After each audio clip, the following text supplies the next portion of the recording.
एक बार फिर से आप सभी का हार्दिक स्वागत, वंदन, अभिनंदन है दोस्तों। आइए आज देखेंगे हिंदी टीजीटी में जो संस्कृत साहित्य का पोर्शन लगा है, इसके बाद व्याकरण को देखेंगे। पहले साहित्य को देख लेते हैं, छोटे छोटे वीडियो क्लिप के माध्यम से हम देखने का कार्य करेंगे। आपको बताना चाहेंगे कि आज हम देखेंगे श्रीहर्ष को, और श्रीहर्ष से पहले हम कालिदास को देख लिए हैं। ठीक है, कालिदास जी को देख लिए हैं, इसके बाद हम देख लिए हैं भारवी को, इसके बाद माघ को। ये 3 कवि हम देख चुके हैं, आज हम 2 कवि को देखेंगे, 5 कवि हो जाएंगे। आइए श्रीहर्ष को देखने का कार्य करते हैं। श्रीहर्ष के बारे में आपसे पूछा जाएगा कि इनका जन्म शताब्दी क्या है, तो ये 12वीं शताब्दी है, ये बताइएगा आप। यहाँ पे हम फैक्ट को ही पढ़ेंगे। इनके पिता का नाम क्या है, तो इनके पिता का नाम कहीं कहीं आपको मिलेगा कि श्री हीर है, लेकिन कहीं कहीं मिलता है कि हीरा है, हीरा। ठीक है, तो दोनों को आप याद रखिएगा। नेक्स्ट अगला प्रश्न है, इनकी माता जी का क्या नाम है, तो मामल्य देवी है। माता जी का क्या नाम है, मामल्य देवी। अब आपसे पूछा जाता है इनके आश्रयदाता कौन थे, कि इनके आश्रय में ये रहते थे, तो ये रहते थे कन्नौज देश के जयचंद के। ठीक है, जयचंद्र के, तो ये आप नोट कर लीजिएगा। श्री हर्ष कन्नौज के राजा जयचंद्र या जयत चंद्र उनके यहाँ रहते थे। श्रीहर्ष सबसे ज़्यादा किसके लिए जाने जाते हैं, तो श्रीहर्ष पर वक्रोक्ति संप्रदाय का क्या है, अधिक प्रभाव है। ये आपसे पूछा जा सकता है, हो सकता है आप आज पहली बार पढ़ रहे हो कि इनके ऊपर वक्रोक्ति संप्रदाय का ज़्यादा प्रभाव प्रतीत होता है। अब एक ट्रिक हमने आपको बताया था कि सुनय, ठीक है, कि सुने किरार तार्जुनियम सुशी सुपालवधम और नैषधि चरितम, तो ये इनका जो कृतित्व है वो नैषधि चरितम है। तो देख रहे हैं आप, तो ये किस लिए जाने जा रहे हैं, तो नैषधि चरितम के लिए। इनकी सबसे प्रसिद्ध रचना नैषधि चरित है। तो किसुने में आप देखेंगे 18 सर्ग हैं और इसमें 20 सर्ग हैं, और नए मतलब जो है कि नैषधि चरितम में 22 सर्ग हैं, है ना। तो ऐसे आप ट्रिक के माध्यम से याद कर लीजिएगा। तो इनके जो व्यक्तित्व और कृतित्व सबसे ज़्यादा निखर के सामने आता है, वो किसके लिए आता है, तो नैषधि चरितम के लिए आता है, जिसमें टोटल 22 सर्ग हैं। कितने सर्ग हैं, 22 सर्ग हैं। अब ये एक नाटककार हैं, क्या है, ये भी समझने का कार्य कीजिए। एक नाटककार हैं, तो नाटककार में इनकी ज़्यादा ख्याति है। तो नाटककार के रूप में इनका हर्ष का जो है, श्री हर्ष कहिए या हर्षदेव कहिए, इनका पूरा नाम आपको मिल सकता है। ये जाने जाते हैं प्रियदर्शिका रत्नावली, इनका नाटक है, और एक है नागानंद। ये दोनों के रचयिता माने जाते हैं। आपसे पूछा जाएगा तो आप जरूर बताइए। आइए आगे चलते हैं। तो नैषधि चरितम बृहत्त्रयी सरकोट की रचना है, जो हमने एक ट्रिक के माध्यम से बृहत्त्रयी में बताया है कि सुनाए।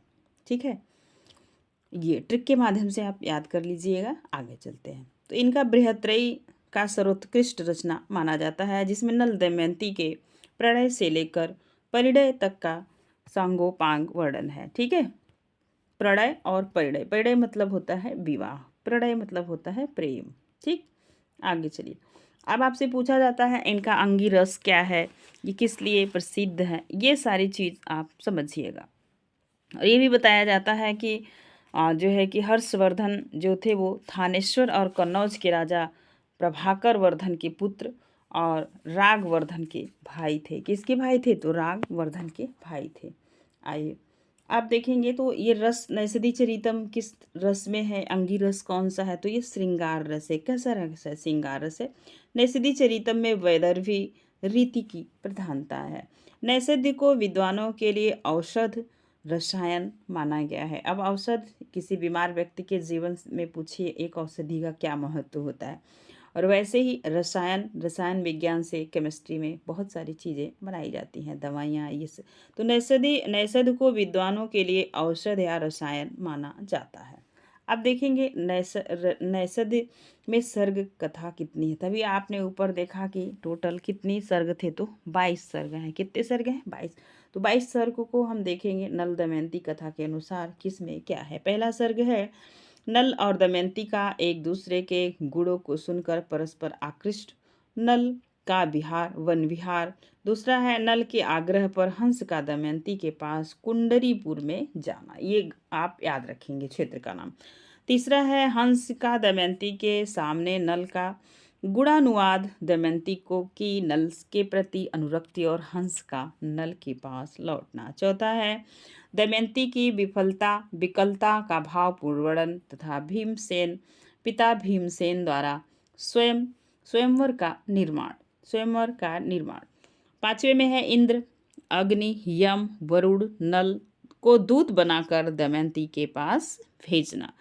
छठे सर्ग में है अदृश्य नल का दमयंती के यहाँ पहुँचना और उसका सौंदर्य देखना। सातवें सर्ग में है दमयंती का नखशिख वर्णन, मतलब नख से लेके सिर तक, जैसे पैर का नाखून हुआ तो पैर से लेके सर बाल तक का वर्णन, इसे नखशिख वर्णन कहते हैं। सर्ग 8 में है नल का प्रकट होकर देवों का संदेश दमयंती को सुनाना। 9वें सर्ग में है नल दमयंती के वार्तालाप, दोनों बातचीत करते हैं। 10 में क्या है तो दमयंती का स्वयंवर है।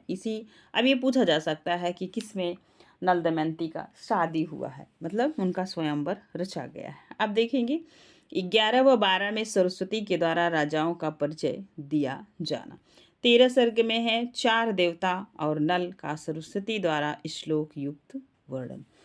14 में है दमयंती का नल को वरण करना।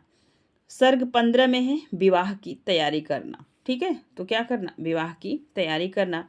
और 16 में है विवाह संस्कार करना। और 17 में है दमयंती से वियुक्त करने का शाप। तो ये सब जो है पुराने इतिहास में बहुत सारी संस्कृति में आपको मिलता है, श्राप लग गया। जिससे आप अभिज्ञान शाकुंतलम में पढ़ेंगे तो राजा दुष्यंत और उनके में दुर्वासा ऋषि श्राप दे दिए, तो दोनों अलग अलग हो गए। फिर एक दिन रिंग मिली मछली के पेट से, फिर राजा के दरबार में पहुंची, फिर राजा को याद आया, फिर राजा शकुंतला को खोजने निकला और वो खोज लिया। तो ये सारी कथाएं हैं जो पौराणिक कथाएं हैं, साथ में चलती हैं। अब देखेंगे सर्ग 18 में नल दमयंती का प्रथम मिलन तथा काम क्रीड़ा वर्णन है। दोनों मिलते हैं और आगे की बातें होती हैं। 19 से 22 तक सर्ग 19 से 22 सर्ग तक नल दमयंती की दिनचर्या, देवस्तुति, चंद्रोदय, सूर्योदय आदि का वर्णन, नल दमयंती के विलास का वर्णन है। अब देखेंगे आप जो है नैषधि चरितम में सर्गांत श्लोकों में श्रीहर्ष के निम्न रचनाओं का उल्लेख है। उसी रचना में जहाँ नल दमयंती है उसी में इनके अन्य रचनाओं का वर्णन है। ये रचनाएं आपको याद रखना होगा।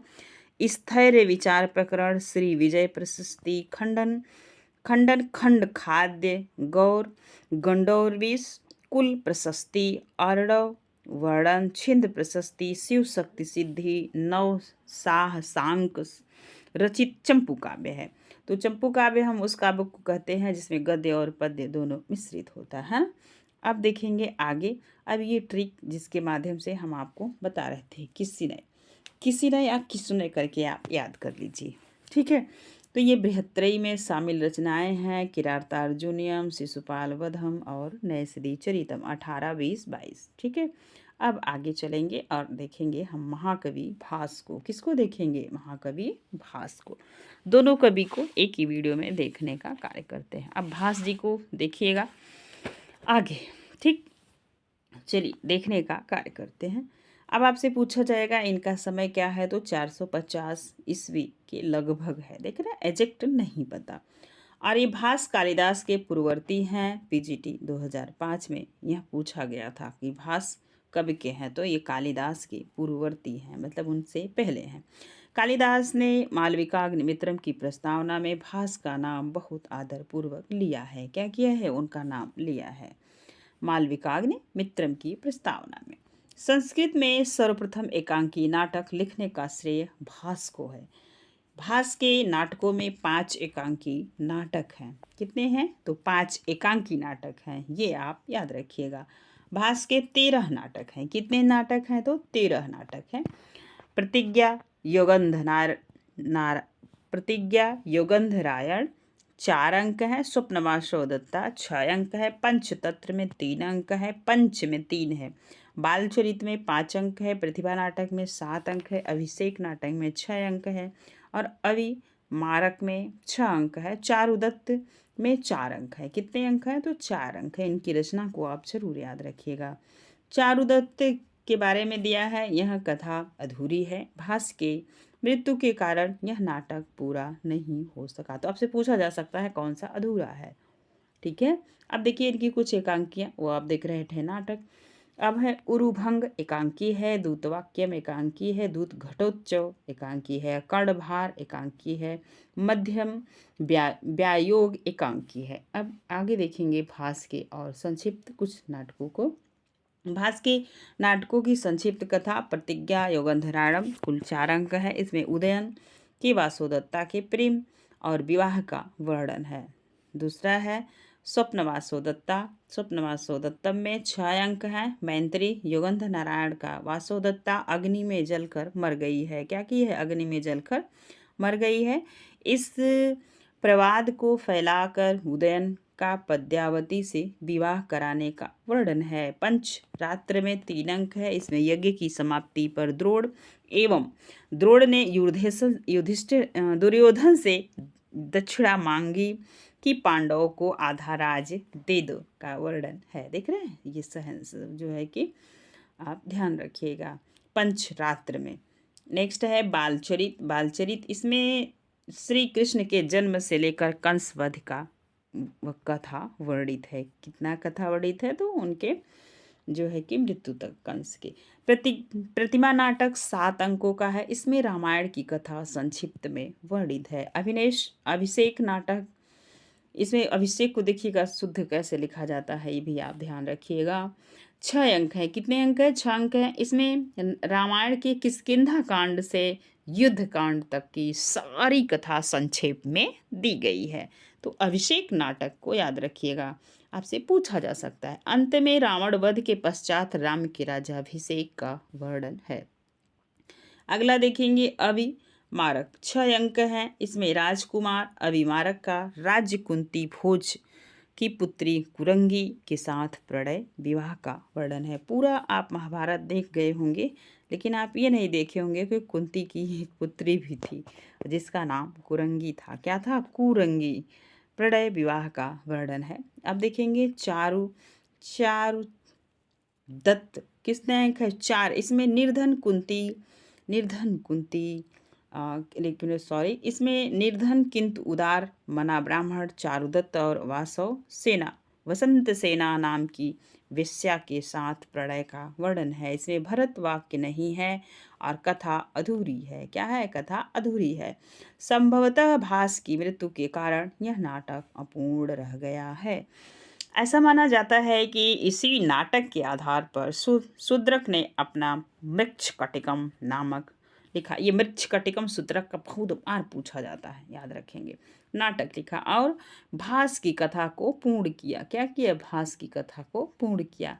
भास के 2 नाटक स्वप्नवासोदत्तम प्रतिज्ञा योगंधरायणम ऐतिहासिक घटना पर हैं। ये इम्पॉर्टेंट चीज़ आप नोट डाउन कर लीजिएगा। भास ने अपने नाटक में पताका स्नानक नाटकीय व्यंग्य के का सुंदर समन्वय किया है। तो पताका का क्या किया है? सुंदर नाटकीय सुंदर व्यंग्य किया है। भास की शैली क्या है? तो वैदर्भी है। क्या है? वैदर्भी है। और संस्कृत के लेखकों का जो शैली है उसे ज़रूर याद रखिएगा, उनका रस याद रखिएगा। नेक्स्ट है, आप देखेंगे उनकी शैली में 3 गुणों के शैली के 3 गुण विद्यमान है। प्रसाद, माधुर्य, ओज।